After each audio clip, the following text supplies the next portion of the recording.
What's up, Beast? This is Donnie Tudor of Beast Athletes here again today with the unhideable Sierra.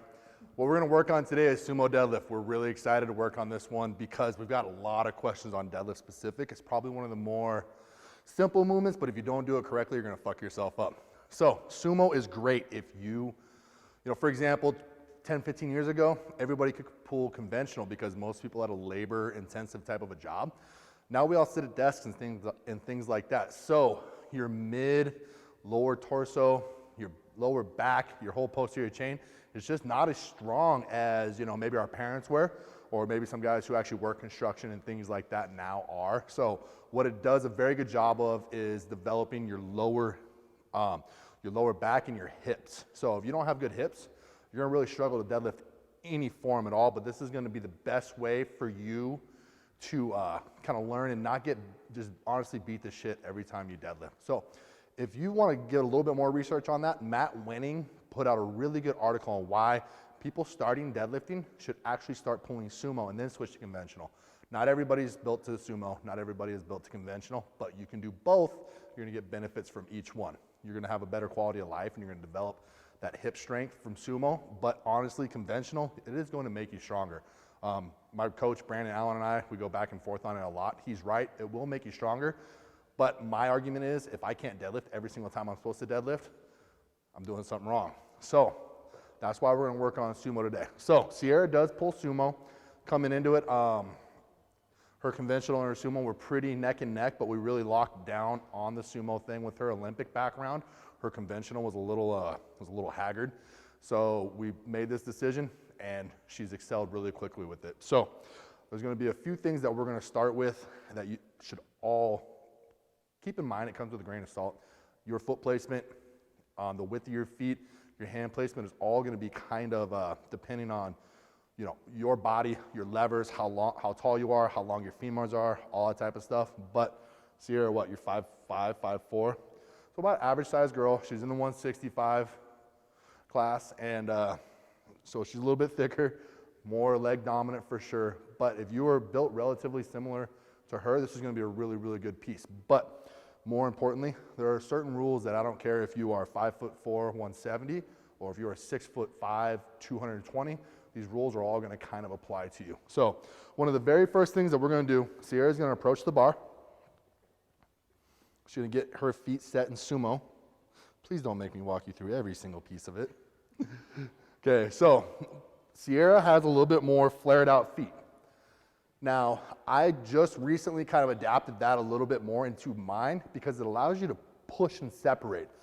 Now, we'll get to the push and separate in a minute, but her feet, if she bends down a little bit right now, she gets her knees out over her ankles, they're about an inch in from the rings on the bar. So that doesn't mean that you have to be an inch in from the rings on the bar, but that's about where she is comfortable. She's a little bit wider, but that's okay. So one of the things that everybody likes to do for some reason, I don't really understand it. Go ahead, go down, grab the bar, and stay in your seated position. People want to just sit here and chill out when they deadlift. This is one of the biggest mistakes I see people make. Makes the blood pool up, and your muscles are just essentially not ready to fire. You will never see somebody at the combine go down, wait, and then try and jump up. They're gonna load and go straight into that movement. So as little time with your hands on the barbell, the less time you have with your hands on the barbell, probably the more success you are going to have. Don't rush it, but don't take forever. So get back in position. Go through a normal deadlift for yourself. Good. 3 more. Good. 2, 3, whatever. Said 3 more. Anyways, so one of the things that Sierra does a very good job of, go ahead and jump in position. 90 degrees, please. You're gonna go down, you're gonna freeze. Now, when Sierra goes down and she drops her butt down, she's at about 0 degrees from the top of her shoulder down to where the barbell is. So I'm saying her shoulder is directly over her wrist.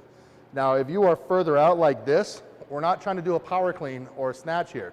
There's no reason to have your shoulder out in front of the bar. You want to be in a straight line, step back, get your weight into your heels. That right there is pretty good. Sierra likes to get her butt a little bit lower than some people. but she's following a couple specific rules. Rule number one, you always want a straight line. Shoulder above wrist. Come on to 0 degrees, we're gonna go straight ahead. One of the other things that you're gonna see, go ahead, back down. Now, if you can tell right now, Sierra has a great vertical shin angle. She has put herself in a position where her knee is basically stacked directly over her ankle. Now, some people, you see it a lot in little 114-pound girls that are lifting out of a barbell brigade. They're about as wide as they can, 5 foot, and their toes are almost touching the plates on the barbell. That works for some people if you want to move it about 3 or 4 inches, but if you don't have those levers and that flexibility to get in that position, you're gonna have to rely on some structural integrity. So basically, you're never gonna see a wall in your house standing like this, built like this. If you see a tree like that, it's gonna fall over eventually. So if we can keep the knee stacked over the ankle, keeping that vertical shin angle, that is going to be the strongest, most structural way that you can have your feet set up, allowing you to push with a sturdy foundation. Okay, now if you go and push hard down in the sand, you're gonna sink, your foot's gonna move left, right, forward, backwards. It's not what we want. We want to push down into concrete, and that's what this allows us to do. So go ahead, get set again. Getting your feet set up, making sure that you put your feet in the exact same spot, making sure that you put your hands in the exact same spot, and making sure that you put your butt and your shoulders in the exact same spot every single time is what's going to allow you to become a very, very good deadlifter very quickly. Practice does not make perfect. Perfect practice makes perfect. If you are practicing this style, then this style, then this way, and your shoulders are back, your shoulders are forward, whatever it may be, you're not gonna get as good quickly, or you might not get good at all because you're doing all these different things. But if you can hammer these things out, follow a couple specific rules, you will improve very, very, very quickly. So let's go through it again. Her hands are always going to be, go ahead, come on up again. Good, down, release the bar. So what fingers do you put? Underhand, what do you have on? I put my middle finger around her. Okay, so middle finger on her underhand, and then my middle finger over. okay, so she goes middle fingers on both. So she is going to have her middle finger go on the interior of the gnarling, no matter what, both hands, over and under. That's what she does every single time. If you're gonna do it once, do it every single time, try and get used to that. Her feet are gonna be in the exact same spot. Do the same thing over and over. This is a very, very, very monotonous thing. Powerlifting is monotonous if you want to be good at it. So now that we've kind of gotten through where you put your hands, where you put your feet, and those general things, we're going to get into some different things that people maybe didn't do a great job of explaining to you. The thing that I struggle with the most and has improved my deadlift the most in the last few months is called pushing the ground away. Now, when somebody told me this, I thought push the ground away like you're going to jump. No. Push the ground away like you are skating, like you're pushing the ground away from you. You're in between something and you're separating. So instead of saying push the ground away, we're gonna say separate the floor. This gym, it's all tiled. So her goal is to pull the tiles apart. That's what she's going to try to do. So before she even loads right now, she is going to be starting to push her feet away. Now, you're gonna start with your heels. That is going to activate your glutes and your upper hamstrings. And then when you actually, the reason that I started to push my toes more out is because I couldn't separate properly here, and I was only feeling it in my hip flexors, my adductors. So if I flared my toes out a little bit, I was able to actually push with my toes, push with my heels. So when my heels were going, glutes, hamstrings. When I started pushing with my toes out, that's where I actually got to feel really good contraction in my quads. It's gonna take you a couple times, because the first time I was sitting there pushing, and I loaded down, I was like, wow, it doesn't feel like I'm tight at all. I can't feel that contraction. Couple workouts in, now I can feel it the entire time. So if you don't feel it right away, that's okay. It will come with practice. So Sierra's going to load down, but before she loads down, she's really gonna exaggerate. If she didn't have these tights on, you could actually see the muscle contraction in it. But go ahead, separate the floor hard. Now that she's separating the floor hard, the next thing she's going to do is she's going to tighten up her lats. Okay? So if you are struggling with this separation of the floor piece, bend your legs a little bit. I tried doing it right here, and it just wasn't working for me. So what I did was I flared my lats, set them down, and then I bent down a little bit and then started to separate the floor. And you can see it turn on immediately. If you need to bend your legs just a little bit, that's okay. There's no rule against that. If that's what you need to do to get that contraction, it's very, very effective. But we're gonna start, separate the floor, get your legs to engage. Okay, lats set, pull everything down, pull your core up. And when I say pull your core up, pull your nuts to your chest, whatever, I'll find a female term for that too.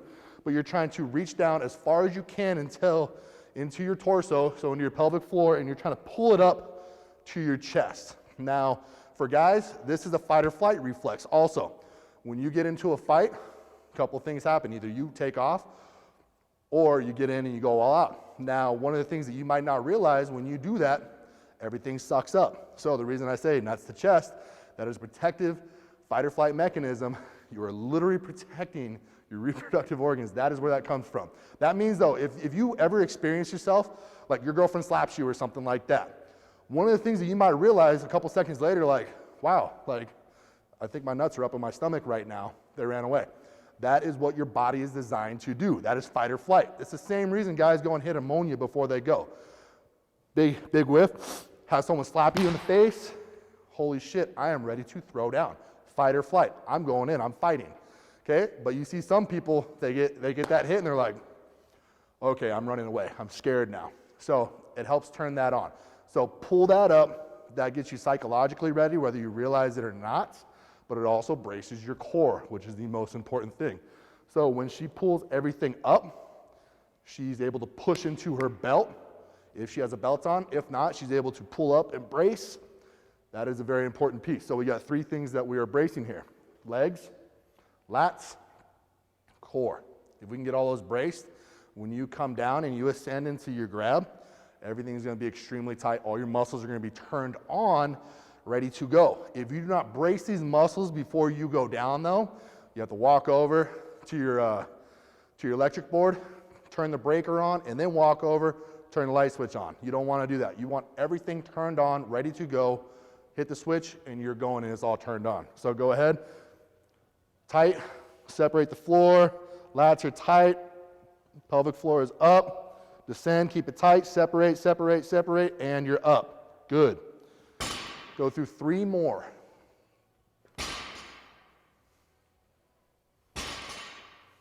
Good. So one thing that we're going to look at with Sierra, her hands don't even go, like, not even close down to her knees, okay? Stand straight up, hands straight down. They're a couple inches below her belt line. Okay, Sierra is not exactly built for a huge deadlift. Now she's stocky enough for it, but something to keep in mind, come to a 90 degree, and we're gonna see where Sierra's starting position is really quick. This is not normal, and it's not truly ideal, but for how short of arms Sierra has, it's kind of a necessary evil. So go ahead, go down, grab the bar, pull all the slack out, and do not start. So right there, she's almost at parallel. That is not quite ideal. Now it works for Sierra because she has some very, very large leg muscles, but somebody like me, I'm gonna get stuck on the ground potentially. I'm not gonna have nearly as efficient of a pull. So go ahead, jump up real quick. Now, when I'm able to get into these positions, my starting position is gonna be considerably higher because I have longer legs. My knees are right about here. A lot longer arms, so I'm gonna get set, everything's separated, come down. So I have a little bit higher starting position than Sierra does. Now, if you can start with your butt a little bit higher, that's great. If you can't, that's fine. The goal and the rule that we are trying to follow is before you pull off the ground, you pull all the slack possible out of the bar. That means that you are in your position. Go ahead, jump on really quick. You should have a consistent relation between your hips and your shoulders. So go ahead, down. Tight. Now the whole way up, this shoulder should be about the same distance above her hip line consistently. So go ahead, up. Great. Now go ahead down, and I want you to let your butt rise first and then wasted movement. So if you get one of those positions, you just failed. So you don't want that wasted movement. But if you can pull the slack out of the bar, get your butt as high as you can correctly, Get your shoulders as high as you can correctly. You're pulling all the slack out of the bar, your body is tight, and then when you start to pull off the ground, as long as your shoulders and your butt are coming up together, you're following the rules correctly. I'm trying to keep this very simple, not throw any crazy scientific terms into it. When your butt comes up without your shoulders going up, that's called wasted movement. That's gonna hurt your lower back. It's gonna maybe pull your hamstring or one of your adductor abductor groups. We don't want that. But if you can get into that position consistently, whatever your starting position is consistently, and consistently come up with your shoulders and your hips rising at the same rate, you're gonna have a pretty healthy deadlift. Things are not gonna fall apart for you too much. But if you are constantly doing one of these motions, you're gonna get hurt, and that's not what you wanna have happen. It's the same exact thing on a conventional pull. You'll see guys come down, they'll do one of these, and they get hurt. It stretches out the muscle, puts a ton of tension on it. Sometimes it's gonna tear, sometimes it's gonna snap, sometimes it is not going to. But let's make sure that we're giving ourselves the opportunity to lift healthy every single time. Because if we start getting hurt, those injuries are gonna add up, they're gonna become nagging injuries, and that's not what you want. So we're gonna start at 90 degrees here. We're gonna pan all the way around to this angle over here, this 45 over here. Sierra's gonna go through a set of 8. And we're just gonna watch from every angle, see what she's doing. And we'll wrap it up. Everything is tight, she's pulling it out. Good. Good, take your time. Very good. Core is tight, legs are turned on, lats are tight the whole time. Make sure you extend all the way, each rep. Good.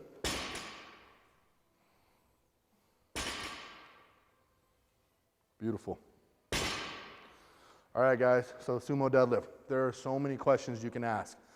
In this room alone, I'm 5'10", 280, 5'4", 170. Wyatt is 6'2", 300. Kyle is like 6'8", like 195 pounds. Chanel, I'm not guessing your weight because I don't know you well enough. I don't want to get beat up by the girls.